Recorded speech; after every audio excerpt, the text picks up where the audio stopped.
Ця робота не буде зупинятися ані на день і увінчається вона самітом Кримської платформи, який пройде в Києві. І я сьогодні вже можу повідомити, що офіційно, що остаточно ухвалене рішення, що цей саміт Кримської платформи відбудеться у травні 2021 року. Дуже сильно сподіваємося, що на той момент ситуація з пандемією стабілізується, і ми матимемо нагоду провести успішний саміт у столиці України. Ну вот, наверное, не случайно этот саммит запланирован именно в мае. Он совпадает как раз с трагической годовщиной геноцида крымско-татарского народа, когда крымские татары были депортированы из Крыма. И давайте сейчас попробуем поговорить, достаточно ли эффективно наши власти задействуют для работы над этой платформой Меджлис крымско-татарского народа. Вот, Сергей, как вы думаете? Ну, я думаю, що краще представники Меджлісу точно скажуть, чи достатньо використовують їхній потенціал. Хоча, на мою думку, Меджліс – це та організація, яка працює над цілісністю України. І, звичайно, це ті люди, які дуже добре знають, що таке Крим і що таке переслідування в Криму. Тому кому, як не з ними, українська влада має працювати. Звісно, що ми маємо також працювати з тими міжнародними партнерами, які так само працюють з кримськими татарами. Звичайно, ми маємо підключати Туреччину до цього процесу, яка є наш союзник у визволенні Криму. Я думаю, що чим швидше ми зрозуміємо, що тут не йдеться лише про переслідування українських громадян, а це взагалі міжнародна проблема, тому що окупація Криму – це проблема для всієї міжнародної безпеки. Бо чим швидше буде таке розуміння, яке ми будемо проєктувати на всіх міжнародних зустрічах, тим швидше нам вдасться залучити якомога більшу кількість партнерів, які б долучались до тиску на Російську Федерацію.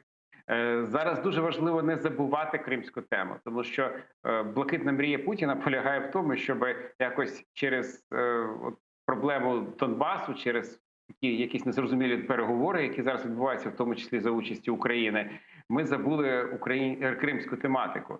І Путін постійно про це говорить, що він піде, ну, якщо не на поступки, не на компроміси, то принаймні на якісь перемовини щодо Донбасу, там він готовий про щось говорити, але при цьому він постійно говорить, що забудьте про Крим.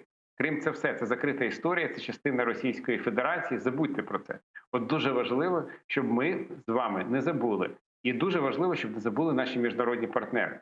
Тому, звичайно, Меджліс – це організація, яка має міжнародні зв'язки, і отут теж вони можуть постійно це питання піднімати. Але не забуваємо про те, що Меджліс – це не є державна організація. Тому якраз залежить від держави України, наскільки ми будемо використовувати цей потенціал, тим, щоб кримська тематика не зникала з порядку денного. Тому на кожній міжнародній зустрічі, на кожному міжнародному майданчику Україна має постійно нагадувати про Крим. Постійно. От це є така суперважлива задача для української дипломатії. Поки що ми якби з нею, ми бачимо, що українська держава це робить, але ніколи цього мало не буває, тому що на тлі того, що зараз просуваються час від часу ідеї в українському суспільстві, що треба нам поступатися Росії, що треба йти на якісь компроміси. От буквально днями Кравчук знову заговорив про якісь компроміси. От на тлі цього важливо, щоб Крим не став тим предметом компромісу, який дав Україні уявлення, ілюзію можливого миру з Росією. Анна, скажите, пожалуйста, вот как можно пощупать собственно, то, о чем идет речь? Что такое международная платформа? Это аналогия нормандского формата, это переговоры, это и тупик в итоге, в который пришел нормандский формат. Ні, ні в якому разі. Нормандський формат – це був суто переговорний процес, створений ситуативно для переговорів по Донбасу. І він включав в себе, в першу чергу, звичайно, Російську Федерацію, де посередниками вже виступали Франція і Німеччина для того, щоб змусити Росію сидіти за цим столом переговорів, а не наполягати на прямих переговорах з бойовиками. Кримська платформа має набагато більшу мету, тому що ми розуміємо, що Російська Федерація категорично не хоче сідати за стіл переговорів щодо Криму і говорить, що це закінчене питання, все вирішено, не повертайтесь до нього.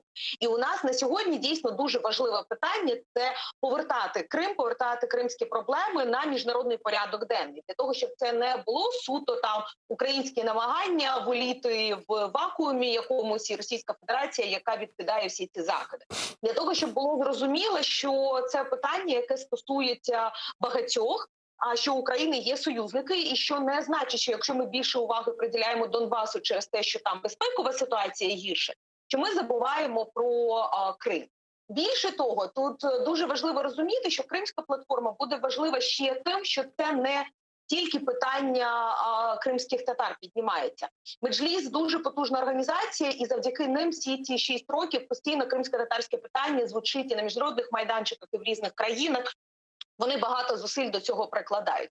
Але все ж таки Крим в нас не тільки кримсько-татарський, Крим в нас не тільки гуманітарні питання, навіть так можна сказати.